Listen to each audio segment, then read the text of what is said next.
Welcome to our video at Interracial Couple Tag. My name's Scott. I'm Jessy. And we're going to take you through a series of questions to introduce ourselves a little bit and to talk about our experiences as an interracial couple. Jess, give me a brief history of where you came from and how you identify yourself. My mum is from the Philippines and my dad is from Wales, so that makes me half Filipino and half Welsh, but I would identify myself as being Filipino. How about you? I'm 100% British. I identify as being British. My family's from up north. Jess, how long have you been with me? I've been with you for 5 years. 5 years this January. How did we meet? Jess and I met in a nightclub. We both used to go to university together, and one night we both sauntered down to the Students' Union after a few tipbles. We saw each other in our drunken haze, and it was probably love at second or third sight. I thought he was stalking me. I was not stalking her. I think she was stalking me. How did your parents react when they found out I was Filipino? Did they know I was Filipino before they met me? They probably thought that you were Chinese. No, but did you tell them where I was from? Literally, I don't remember, but No? it doesn't bother me. So Okay. Jess isn't my first Asian girlfriend, and my family have been around lots of different cultures. My mother grew up in Zambia. My parents grew up in quite a multicultural existence, so I think they're quite they're quite accepting of other cultures. As far as I'm aware, it hasn't posed me any difficulties. Right, how did your parents react when they found out you were dating a gringo? Well, my dad is English, so What? I I was don't. Welsh. Yeah, but I don't really know. His dad is Welsh and his mum is English. So he's a quarter English, he's a quarter Welsh. Yeah, but isn't that so complicated No. to say? And he is half Welsh and half English. Okay, Ergo, Jess is a quarter English, quarter Welsh, and half Filipino. My dad, I don't think he was really that bothered. He was just happy that, I was happy. My mum was a little bit more vocal than my dad, and she's a little bit more judgmental. She was shocked. Up until I had only really dated Filipino guys. So yeah, I think she thought that I wasn't really interested in any guy that wasn't Filipino. How was meeting my friends? Jess's friends, where Jess does have distinct friend groups, so she has her Filipino friends, as she also has her British friends, and whereas they're not friends with each other, they do mix it's quite well happily. It's nice. I think the UK is quite a multicultural place, no matter how hard people try not to be. Jess's Filipino friends, they've always been really accommodating. The first time I went to a Filipino function was quite a few years ago, and it was a christening of Jess's friend's child. And I can say at that time that I thought it wasn't comfortable. I didn't really felt like I fit in. A lot of Jess's friends were speaking Tagalog around, and it was only Jess and Jess's sister and I who were sort of there, not being able to speak Tagalog and be like, ah. But I think that was sort of fear of not knowing. So it was a culture shock. Not a culture shock. It was a bit like, oh, I'm not really sure what to do here. Just what part of my culture did you find difficult to adjust to? I think the main thing for me is just the sense of community. I mean, there is a great sense of community amongst neighbourhoods here, but in the Philippines you can literally travel anywhere in the country and you can just bump into strangers and they'll be your best friend. Whereas here I think people have their guards up a lot more, and sometimes it can feel quite closed off, so travelling from place to place may not necessarily be as attractive, even though there's such beautiful places here. It's not as attractive because wherever you go in the Philippines it feels like you're home, whereas here it's just you feel like a stranger almost wherever you go. I think British culture probably has you feel it a lot more in the south than you do in the north, and we're a lot less friendly and community spirited than we used to be. Parts of Jess's culture I found really difficult to adjust to are probably a lot of the religious traditions. I'm not a very religious person. I have lots of disagreements with it. That's as far as I'll go. And a lot of things about we want to build a life together and how we're going to structure that life. There's a lot of resistance that I have in terms of how we bring up our children. I mean, it's not as if Jess is fanatically religious. It's just that a lot of their traditions are embedded in religion. That's the main thing. That's probably what we find out the most in terms of, are we going to christen our kids, baptise them? Are we going to raised them to have a choice. It's funny though, because even though I'm not so religious like, a traditional Filipino would be, there still is a lot of problems in our relationship regarding that side of things. Things that are important to me because of my religion, but also my background and how I grew up. You forget that I spent years and years believing that it's important to have your kid christened.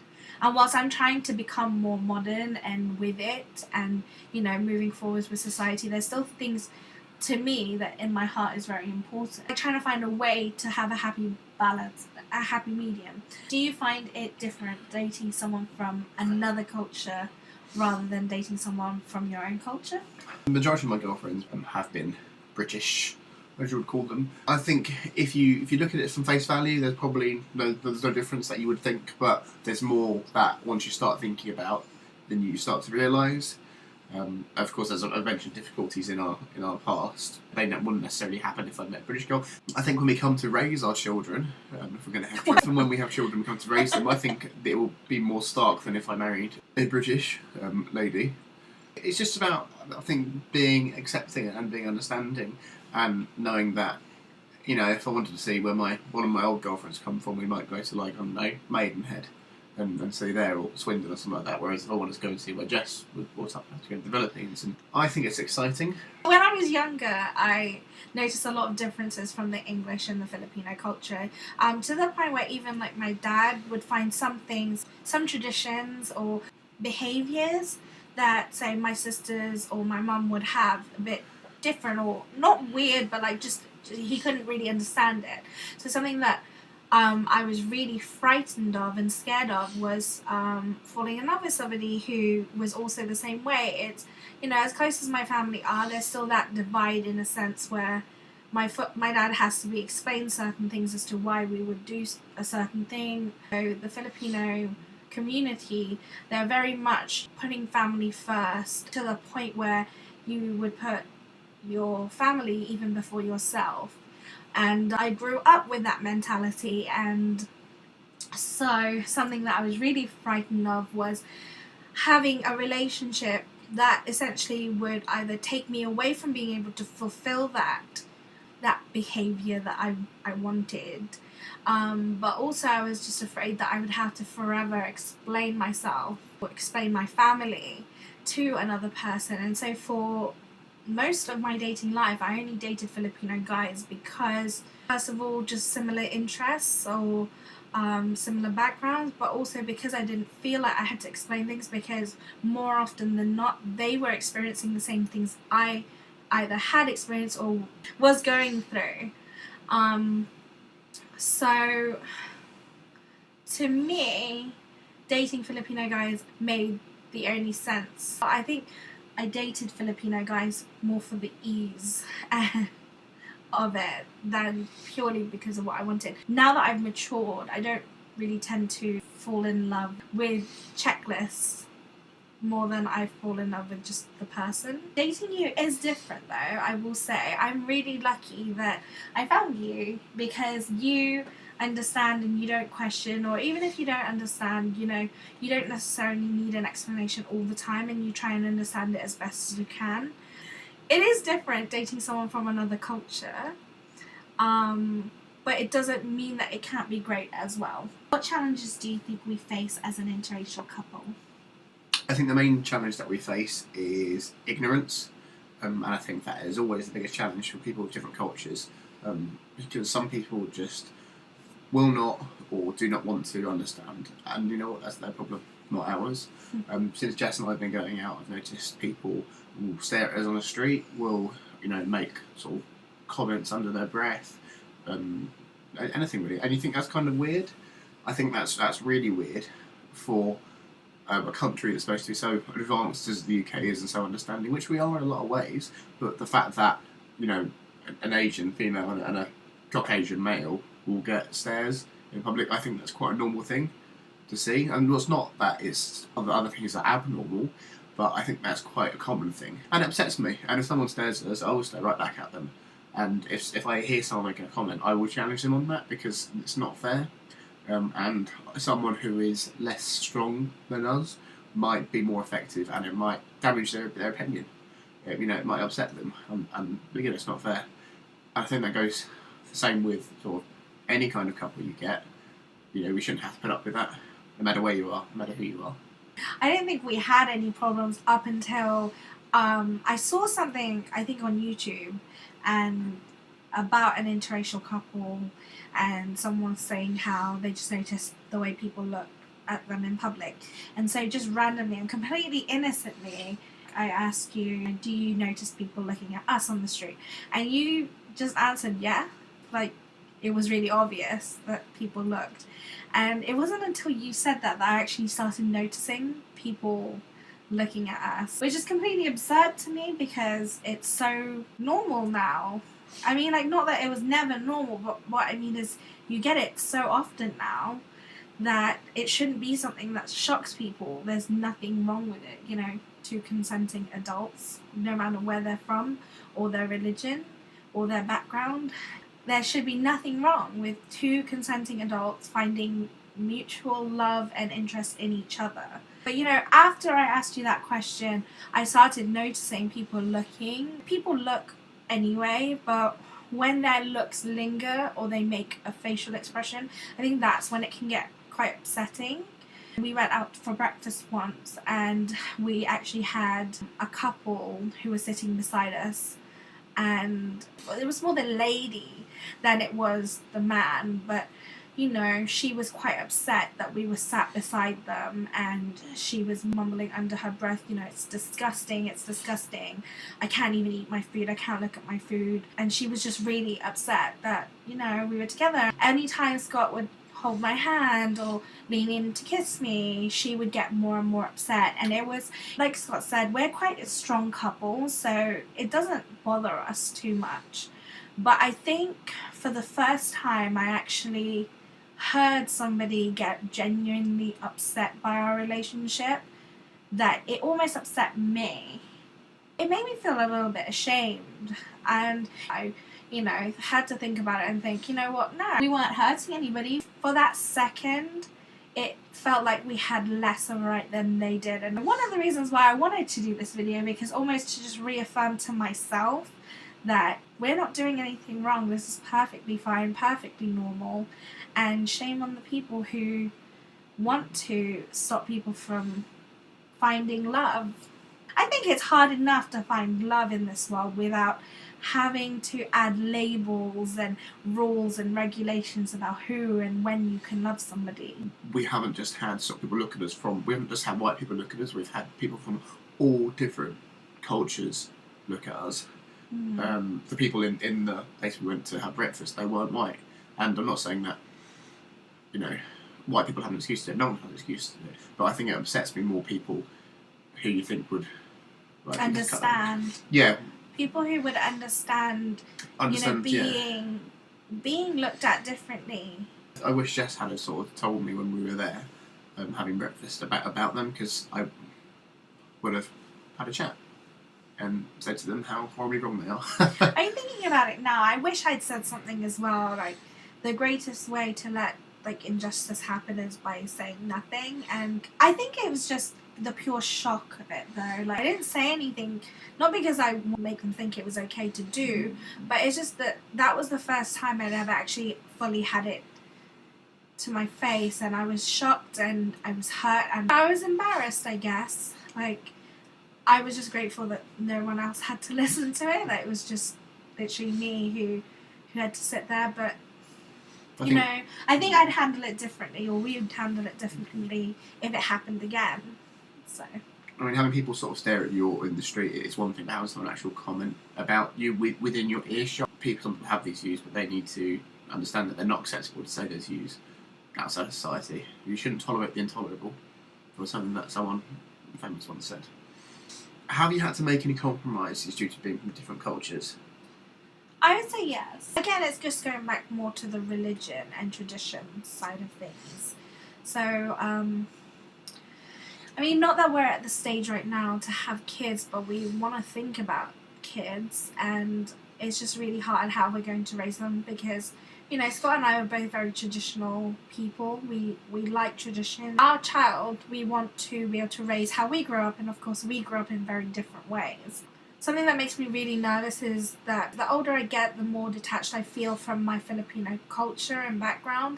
I can speak Tagalog and I can understand it, but my dialect, which is Ilocano, I can't actually speak it, but I can just about understand it.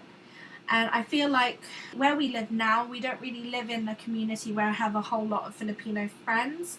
So I feel like if we had kids now, they wouldn't have as much of the Filipino upbringing that I want them to have. My beliefs often are pro-choice. In honesty, I'd much rather our kids determine their own future, and a lot of things, and that is a lot to do with religion and whether, as far as I'm concerned, if they want to be baptised, christened, they can decide they want to do that themselves. I don't want to force that upon them. I don't want to force any kind of religion on them, because that's forcing my beliefs on someone or something. We're literally just talking about forcing your beliefs about whether you think other couples should be together. I don't think that is appropriate. However, Okay. yeah, that's something that we're working on. I'm wanting to make some concessions. Unfortunately, I don't feel like we are equipped enough to hang on to my Filipino heritage, and I think that really scares me. And also, I feel like at some point I'm going to have to sacrifice a big part of my Filipino upbringing in our future relationship. However, I think it's very, very important for me, for our possible future children, to understand their Filipino heritage, and I want our children to be able to speak Tagalog, and I want them to be at home when we go to the Philippines. I think that's important for me, for them to know their heritage. I don't want to, whitewash our kids and say you're completely British. They'll be British, but they'll also be Filipino. I'll be proud of both of their ancestry, and they'll know about both their ancestry as much as I can hope. Because I see first generation Filipino kids here, and it's like they don't have any of their Filipino upbringing. And I'm not saying my kids need to be proud to be any part Filipino. I want them to be as proud of being English or British as they are Filipino. I just want to be able to have a big part of being Filipino. I want them to feel half like I did. Luckily, we're not at that stage now where we want to have kids yet. So we still have time to think about things. I feel like that's all we've talked about is having kids. But do you feel like you've had to make any compromises? I think so. I think I've had to. Again, my outlook on having children would be, as I to completely have self-determining children, I will of course teach them, wrong from right and stuff like that. But most of the things they can make their mind up, and I know that we'll have to have some, concessions about. But it's mainly religious things. Jess has this idea of sending children off to the Philippines for a couple of years, and the only reason I won't go along with it is because I will not be apart from my children until they're old enough to. Even though he went to boarding school. Well, yeah, I went to boarding at a school. young age. And I. That's just like that. And honestly, I don't regret that, because my boarding school was relatively close to where my parents lived, and if they needed to see me, they could see me, and I went home for 3 weeks anyway, so it wasn't that bad. If I knew that my kids were halfway around the world and I couldn't see them in an emergency, as far as I'm concerned, that wouldn't be happening. That was not a situation that will arise, and my children will only be that far away from me when they're old enough. And if they're on a school trip, of course, that may happen. But I'm a protective person, and I like to look after my kin. But we'll see, this could all change. Check back in a few years' time where I'll be here and they'll all be over there. All I'm saying is I want our kids to decide for themselves, and I want to be with our kids. Do you have any advice for other interracial couples who are having difficulties because they have different races? My advice would be, as corny as it sounds, stay strong, stand up for what you believe in. Don't let anyone else get you down. What's that song? You are beautiful in every single way. That's the whole point. You should want to live your life how you want to live your life, and how your partner wants to live your life with you. You can't let people interfere in that, and you can't let people make you feel bad or make you feel ashamed of these things. And if at any point, someone's making you feel comfortable, challenge them. We will only advance as a people if we challenge the bad ways of doing things. And I think if with interracial, it also goes for same gender couples, or other couples who have difficulties in being accepted culturally. People need to understand that times have changed, and we will be accepting of how people want to live their lives. Full stop. What advice do you have?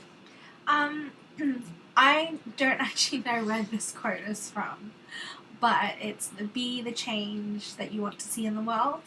And I feel like we have come so far in terms of our acceptance of other people, but we need to accept ourselves.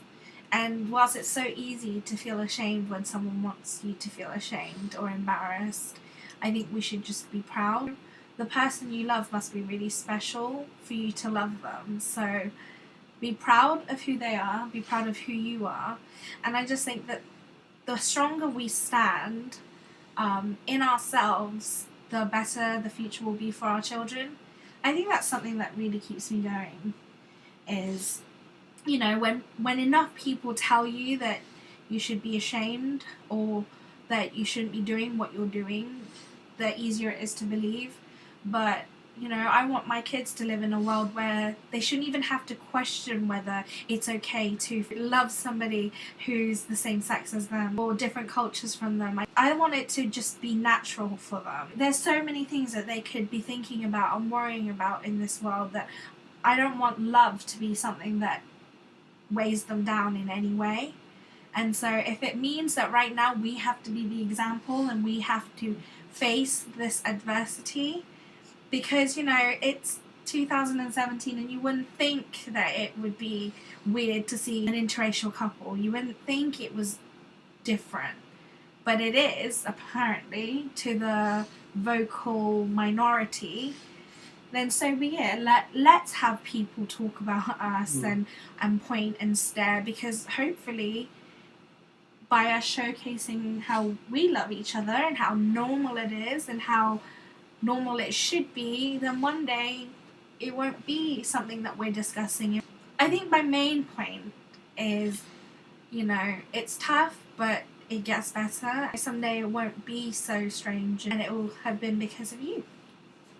I think also it isn't just interracial couples or any other couples who should take advice on this. It's also people who know interracial couples or people who know same-gender couples or I said whatever couples, I'm not trying to exclude. Be there to support your friends and your family, and be there to let them know that you've got their back. And also, if you're in public and someone's talking about a couple, and if they're not able to stand up for themselves, then you need to be there for them. You need to stand up, and you need to say what's right, and you need to question people, challenge these ignorant views in public. There's nobody in this world who's better than you that they can tell you how to live your life, because as long as you're being safe and that you're not hurting anybody, you should do what you want to do and be with whoever you want to be with. We hope you've enjoyed our video. I hope you can find it interesting, maybe take something away from it. Who knows? Either way, we both enjoyed it. We had a lot of fun. It was a nice experiment. I hope that it got you thinking like it got us thinking. Hopefully we'll be filming a lot more in the future. Bye!